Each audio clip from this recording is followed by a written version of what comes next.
प्रार्थना, क्या नहीं देखा। तेरे दरबार की बाबा निराली शान देखी है। तेरे दरबार की बाबा निराली शान देखी है। तुझे देते नहीं देखा पर झोली भरी देखी है। तुझे देते नहीं देखा पर झोली भरी देखी है। मुख दुनिया मोड़ेगी बाबा तू मुखड़ा ना मोड़े। मुख दुनिया मोड़ेगी बाबा तू मुखड़ा ना मोड़े। मेरी लगी हरी दीन बाबा तू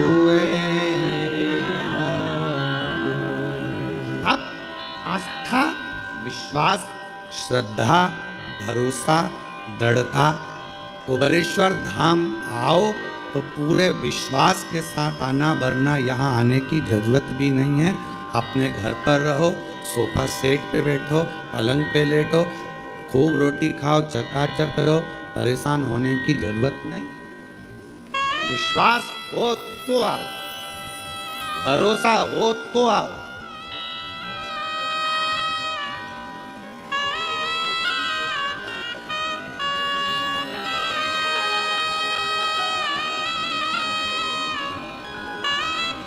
कई लोग कहते हैं गुरुजी हम यहाँ आए, हम यहाँ पर हमें ये व्यवस्था मिल जाएगी क्या, वो व्यवस्था मिल जाएगी क्या। हमारा निवेदन है जिसको व्यवस्था चाहिए तो होटल बहुत है यहाँ तो बाबा के भरोसे आओ, खिचड़ी प्रसाद पाओ, सुकून से 108 बार शिव नाम गाओ, लोटा जल चढ़ाओ, झाड़ू उठाकर झाड़ू लगाओ, कचरा उठाकर एक कोने में ले जाकर एक डस्टबिन में डालो, सेवा करो, विनय करो।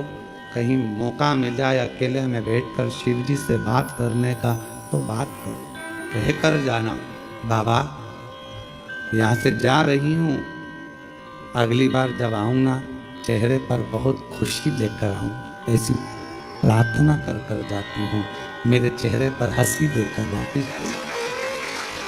यहाँ आऊँ वापिस अपने पिता के घर पर आऊं, अपने बाबुल के घर पर आऊं तो चेहरे पर मेरे प्रसन्नता।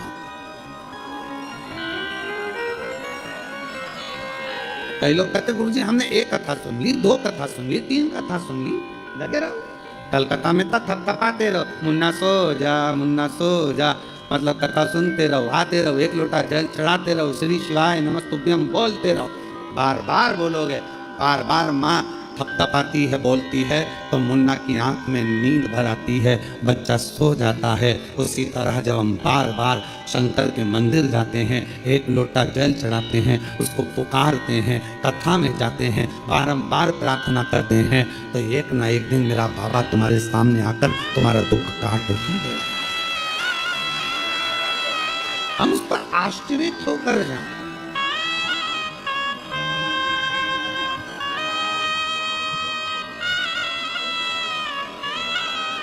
पितृपक्ष की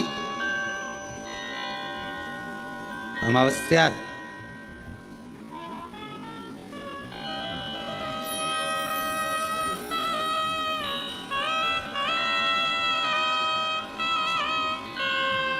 कितने कितने लोगों ने, कितने कितने संसार के पृथ्वी पर रहने वाले जितने भी मानव हैं, मनुष्य हैं, जितने भी भाई बहन यहाँ पृथ्वी पर रहते हैं, मेरी जीजी, मेरे जीजा, मेरी बेटियाँ, बेटा, मेरी माता, मेरे भाई, मेरे बंधु, सब ने पितरों की खूब सेवा, सब ने पितरों के लिए कुछ ना कुछ करा, खूब करा। पर श्राद्ध पक्ष के 16 दिन यदि कोई कुछ नहीं कर पाता है तो वो अमावस्या के दिन आज के दिन या तो भगवान की कथा सुनकर या भोजन कराकर, दान कर कर, पुण्य कर कर, सत्कर्म कर कर अपने पूर्वजों को दीप लगाकर पार उतार देगा। आज के इस अमावस्या की इतनी महत्वता, हर महीने अमावस्या आती है और हर महीने की अमावस्या की इतनी महत्वता क्यों होती है? क्यों?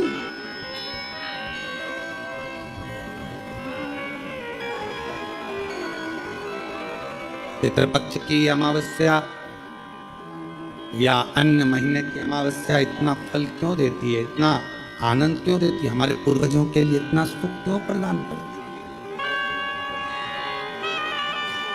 कभी अपने मन में यह भाव प्रकट करिएगा कि अमावस्या इतनी फलदायक क्यों होती है, क्यों हमारे पूर्वज, क्यों हमारे पितर, क्यों हमारे गए हुए जो भी जीव हैं, और केवल इतने कितने किस्मत वाले हो आप सब।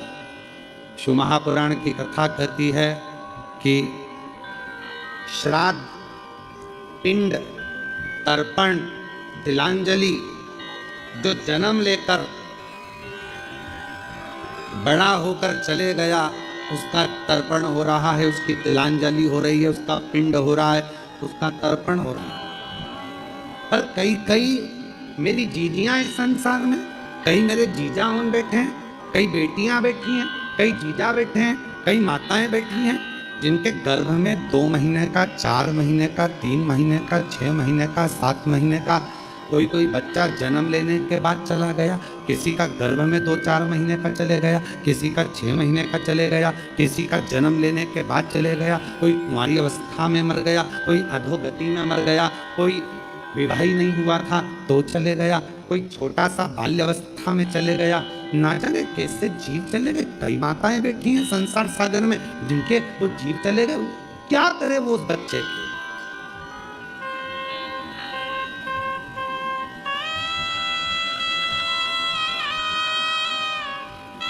जो गर्भ में था,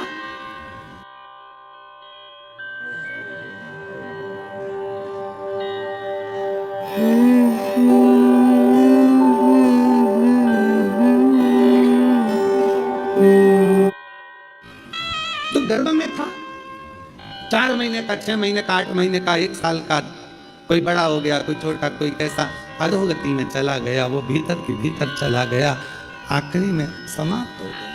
उसकी गति क्या? प्राण तो आए थे उसमें, श्वास तो थी उसमें, था तो आपका, जीव तो था उसमें।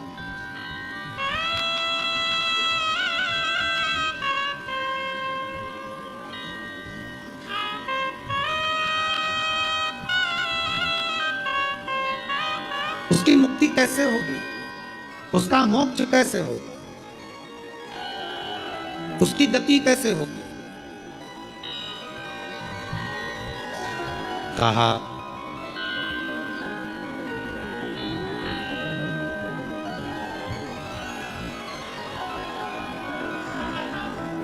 मत्स्य पुराण का एक चरित्र है,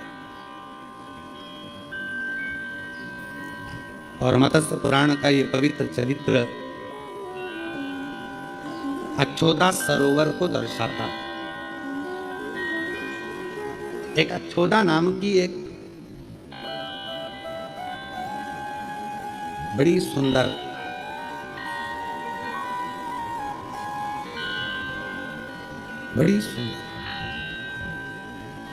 एक स्त्री, अच्छा,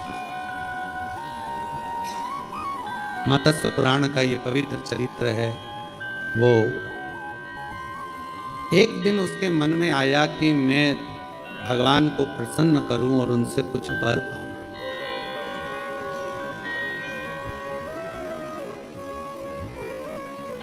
मत्स्य पुराण करती है अक्षोदा ने देवताओं का तप करना प्रारंभ करा, और उन देवताओं के तप करते करते करते करते करते करते बाद में अक्षोदा ने सारे देवताओं का जब तप हो गया, साधना हो गई, और देवताओं में पितृदेव भी आते, पितरों की भी आराधना उसने कर ली। पर कोई करुणा यशोदा के सामने कोई देवता प्रकट नहीं हुआ। एक बात हमने कथा में कही थी, आप लोगों को याद है कि नहीं? अगर जिसको याद होगी वो बताएगा। हमने कहा था सोमवार का व्रत करो, चाहे मंगलवार करो, चाहे बुधवार करो, चाहे गुरुवार करो, चाहे शुक्रवार करो, चाहे शनिवार करो, चाहे रविवार करो, दुनिया के चतुर्थी, छठ, तीज, पंचमी, नवरात्रि, चतुर्थी, कोई सा भी व्रत कर लो, सारे व्रतों का फल बिना शिव की आज्ञा के नहीं मिल सकता।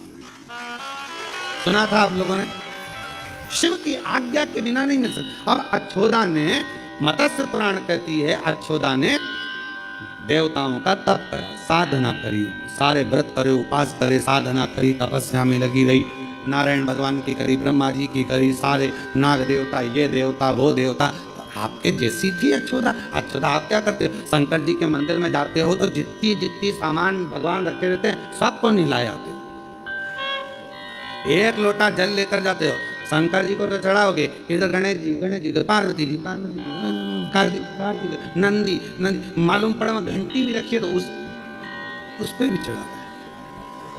और कोई भूल से नारियल फोड़ने का पत्थर रख गया वहां,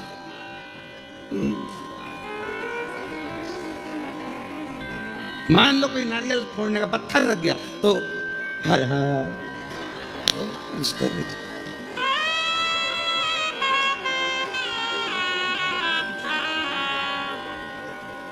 श्रीवास्तव जी सत्य है, तो पत्थर उस पर भी जल चढ़ा देंगे। अब जितने बैठे होंगे उस सब पे जल चढ़ा के और सब पे कंकु लगा लोगों के, चंदन मंदन लगा के और सिर पे पल्लू लेके भगवान। अब भगवान मन में सोचे कि मेरे तक सीमित था, पार्वती तक सीमित था, गणेश जी तक सीमित था, कार्तिकेय तक सीमित था, नंदी तक सीमित था, और ये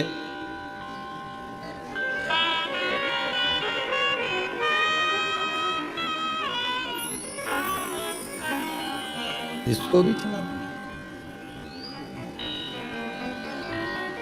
सब। अछोदा का नियम था, अछोदा ने सारे देवताओं का तप करा, कोई को नहीं छोड़ा। कई माताओं की आदत रहती, कई भाइयों की आदत रहती है, माला पकड़ेंगे सारे देवताओं के लेंगे, राम राम राम राम, कृष्ण कृष्ण कृष्ण कृष्ण, देवी जी देवी जी देवी, दुर्गा भवानी, दत्त भगवान, गुरु महाराज, सारे देवता माला में सब मिक्स। और शिव महापुराण की कथा क्या कह रही है? एक शिवलिंग जलाधारी, मतलब कौन? पार्वती। कौन?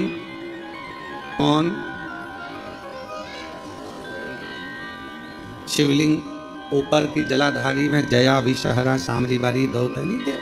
अब जब पूरा ही खानदान, पूरा परिवार इस शिवलिंग में है तो फिर अलग से गणेश जी को जल चढ़ाने की क्या जरूरत है? उनको अच्छे से बैठने तो, उनके कपड़े बढ़िया जोरदार, काय को गीला कर रहे हो? पार्वती जी अच्छे जोरदार चुन्नी वेस्ट पहन के बैठी हैं, हम बढ़िया हाथ जोड़कर क्यों गीला कर रहे हो? बोलो सही है कि गलत है?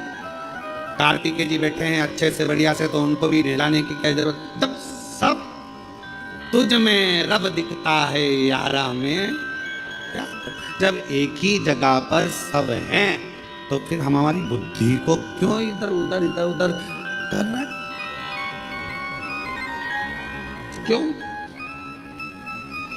फिर तो ये भृंगी जैसा चरित्र हो गया।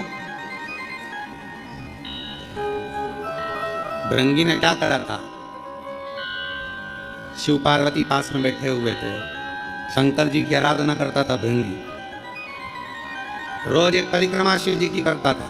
आज पार्वती जी पास में बैठी थी तो भृंगी ने सोचा परिक्रमा कैसे कर, तो भृंगी बीच में से निकलने लगा, पार्वती जी और शिव जी के बीच में से।